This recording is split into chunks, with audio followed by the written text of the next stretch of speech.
యావత్తు తెలుగు ప్రజలకు, దేశ ప్రజలకు, ప్రపంచ మానవ జాతికి జగద్గురువులు, కాలస్వరూపులు, ధర్మస్వరూపులు, మహత్పూర్వక అగ్రగణ్యులు, మహారాణి సమేత మహారాజా శ్రీ శ్రీ అంజలి రవిశంకర్ శ్రీమాన్ వారు ధర్మోద్ధరి అయి తెలియజేయి పరిష్కారయుక్త ఆశీర్వాదపూర్వక దివ్య సమాచారం గ్రహించి అప్రమత్తం చెందండి. సామాన్యుడంటే సార్వభౌముడు. సామాన్యుడిని సార్వభౌముని చేసుకుంటేనే మీరు మనగలరు. అది భగవంతుడి స్ట్రాటజీ. అది ఒక మనిషిని మీరు ఎలాగైనా తగ్గించేసి అవమానించకూడదు. గబుక్కున్నట్టు పిచ్చోళ్ళ కనపడతాడు, తెలుగు తక్కువ కనపడతాడు, కానీ కాదు అని చూడగలగాల. ఎలా చూస్తారు? కాలాతీతాన్ని పట్టుకోవాలి. అది స్ట్రాటజీ.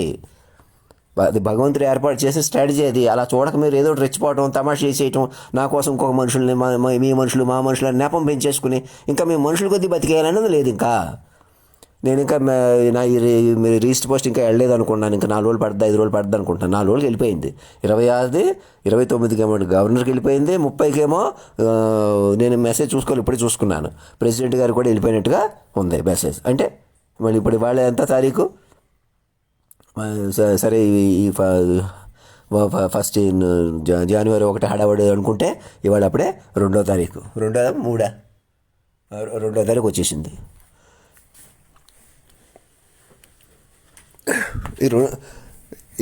ఇక ప్రెసిడెంట్ గారి చేత ఫ్యాక్స్ ఇప్పించుకోండి. నా మాట వినండి. ఎలాంటి ఘోర తప్పులు చేసినా, మీకు ఎంత సరదాగా ఉన్నా ఆషామాషికి తీసుకోకూడదు. మీరు సరదాగా నవ్వినేలా నవ్వలేదు, నేనే రెచ్చగొట్టుకున్నాను, అదే మాయ. మరి ఎవడన్నా అలా పాడు చేసుకుంటాడా? ఆలోచించుకోండి. నేనే కావాలని చేయట్లేదు, నన్ను మనిషికి వదిలేసేటప్పటికి అలా ఉన్నాను. మీరు మనుషులు అనుకున్నప్పుడు మీరు రెచ్చిపోవాల్సి వస్తుంది, ఎవరో ఒకటి పెంచాల్సి వస్తుంది, ఎవరో తుంచాల్సి వస్తుంది. దానికి బదులు ఒక మనసుని పెంచుకోండి. ఒక మనసుని ఎలాగైనా తుంచకండి. చూడండి, అద్భుతంగా ఉంటుంది. అది మరణం లేని ఫార్మెట్. అది రాసిచ్చాను అక్కడ. అలా కాదు, ఏదో సాకు పెట్టుకుని ఇంకా డిలే చేయొద్దని ప్రెసిడెంట్ గారు కూడా చెప్పండి. నేను పంపిన మెసేజ్ ప్రకారం అప్రమత్తం అవ్వమానండి. వారికి నాతో నేరుగా ఆయన ఫ్యాక్స్తో కమిటీ వేసేసుకోమనండి. ముందు వెళ్ళింది కదా నా లెటరు, కమిటీ వేసేసుకుని నా గవర్నర్, నేను చెప్పినట్టు గవర్నర్కి, వైస్ ప్రెసిడెంట్కి మెసేజ్లు పంపేలా చూసుకోండి. నేను ఇప్పటి నుంచే తిడుతున్నాను. అమ్మ అతను నలుగురిలో తిట్టేస్తాడు. తిట్టినా ఆశీర్వాదం అవుతుంది. ఏమీ తిట్టినా మీ పాపాలు పోతాయి, చేసిన పాపాలు. నేను ఎలాగన్నా ఆవేశపడకుండా ప్రేమగా ఉండేలా చూసుకోవాలా. నాలో ఉన్న ఆ గొప్ప కోణం ఉంది చూసారా, ఎలాగన్నా సరదా పాటలు అలాగనమాట. మళ్ళీ చెప్తున్నాను. ఇంకా ఇందుకు నేను కూడా ఇంకేం చేయలేను. ఇంకా మనిషిగా నన్ను పిచ్చోని చేసి తగ్గించే తర్వాత ఎవరినో కూర్చోబెట్టుకుందాం, ఏదో చేద్దాం, ఏదో మాట్లాడదాం, లేదు. అలాగా ఎవ్వరికి లేదు అవకాశం. నోట్ చేసుకోండి. ఏదో చెప్పకూడదు, ఏదో చేయకూడదు. నేను తాపత్రయపడిపోతున్నాను, బాధపడిపోతున్నాను, నేను తగ్గిపోతున్నాను, పిచ్చోళ్ళు అయిపోతున్నాను, అలా కనపడతాను. అలా చూడకూడదు అలా మీరు. అదే ఆట. ఇక్కడికి చంద్రశేఖరరావు గారిని బస్సు వేసుకుని వచ్చేసేమనండి. ఆయన ప్రిపేర్ చేయండి. నిజమే సార్, ఆయన చెప్పినట్టు చేయాలా అని పండితులు, మేధావులు నేను చెప్పినట్టు వినమనండి. అందరూ ఒకటి అవ్వండి. మీకు ఎవరో చెబుతున్నారు, మధ్యలో మీరు ఎవరో ఉన్నారు, ఎవరో చిన్నోళ్ళు, ఎవరో పెద్దోళ్ళు, ఎవరు లేరు. అలాగా మీరు ఎక్కడో పక్కకి వెళ్ళటం వల్ల, పక్కకి తీసుకెళ్ళటం వల్ల నన్ను మీరు మనిషిగా కాపాడుతుంటారు. కాపాడలేరు. మాయ మిమ్మల్ని గుంజేసి నన్ను ఏదో చేసి ఇలా చేసేస్తుంది.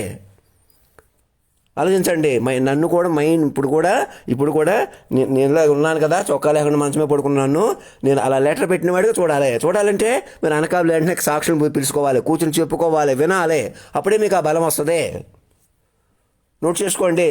దేశ అధ్యక్షుడి నుంచి ఒక కానిస్టేబుల్ వరకు ఆలోచించండి. ఎవరో రెచ్చగొడితే మీరు ఎలా స్కూటర్లు వేసుకుని వెళ్ళకండి. అలాగా అది పద్ధతి కాదు. అది మణిబాబు గారిని ఎవరెవరిని అవమానించడం తప్పే. తప్పుడు పెళ్లిళ్ళు చేసి చేయడం మోసమే.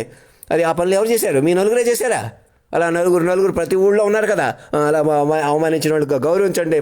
మణిబాబుని రెడ్డి అందరూ కలిపి నాకు మెసేజ్లు వచ్చేలా చూసుకోండి. ఇలాగ ఒకళ్ళొకళ్ళు మెసేజ్లు పంపుకోండి. ఎలాగా అధినాయకుడి పిల్లగా మారిపోవాలి. డీజీపీలకి ఎదురు చెప్పండి. మేము ఇంకా కేసులు పట్టుకుంటాం, గొడవలు పట్టుకుంటాం. లేదు అలాగా. మీరు ఎవరు తప్పడానికి లేదు. వాళ్ళు ఎవరు రేప్ చేశారు, మర్డర్ చేశారు, వేస్ట్ అనమాట. అధినాయకుడి పిల్లలుగా మారిపోయి కొత్త జీవితాలు ప్రారంభించాలి. ఇందులో ఆషామాషి ఏమీ లేదు. ఆ గుళ్ళో తిరుపతి వెంకటేశ్వర స్వామి, ఇంకా ఎక్కడో దేవుడు ఉన్నాడు, ఎక్కడో మహిమలు ఉన్నాయి, ఏమి లేదు. అందరూ విచక్షణ రూపంలో వచ్చేసారు. మానవ విచక్షణ రూపంలో ఉన్నారు. రండి, మీకు తెలుస్తుంది. నేనే అట్రాక్టివ్గా లేను, బలంగా లేను. అది మీ అట్రాక్షన్ బలం కూడా మీరే పెంచుకుంటారు. పై అట్రాక్షన్ బలం నిజం కాదు. నాగబాబు లాంటి వాళ్ళకి అందరూ చెబుతున్నాను. ఇంకా పెద్ద చిన్న ఒకటే, ముందుకు రండి. నిజమే కదా, చూసుకోండి. పై ఆడవాళ్ళని వేధించేయటం, సెక్షువల్గా మ్యారేజ్ చేయటం, మాకు ఒకలాగా మాయ పెరిగిపోయింది. ఇంకా మేము గోతులోంచి బయటపడలేం.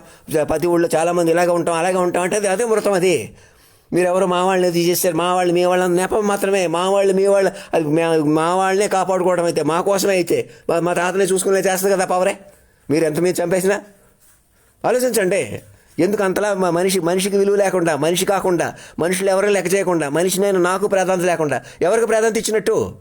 మనిషి మాట రూపంలో వెలిసాడు ఆ దేవుడు. పట్టుకోండి, మీకే తెలుస్తుంది. వాళ్ళే బంగారు చిలకలు.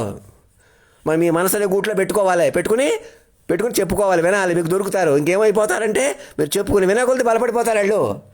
చంద్రశేఖరరావుకి ఇష్టం లేదు, కేటీఆర్కి ఇష్టం లేదు, అలా తీసుకోకూడదు.